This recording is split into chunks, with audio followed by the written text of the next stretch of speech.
In today's video, I'm going to show you how to bend text in Affinity Designer. So first, of course, add in your text and make sure it's exactly how you want it. Then next, at the top, make sure that you first switch to the pixel persona for you to be able to work with your text as a pixel layer. Now select or click on your text layer, and if you see this bounding box, that means that it's already selected and ready to be bent.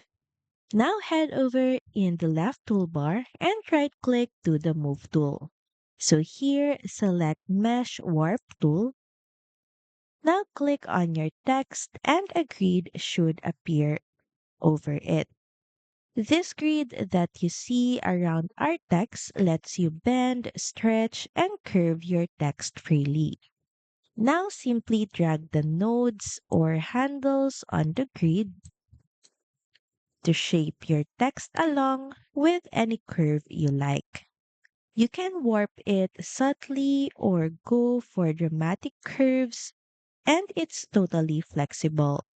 And once you're happy with the bend, you can now switch back to the regular persona to continue editing or add colors and effects.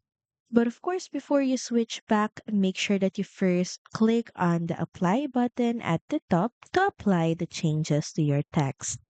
So that's pretty much it. Thank you very much for watching this video, and I'll see you again on the next one. Bye!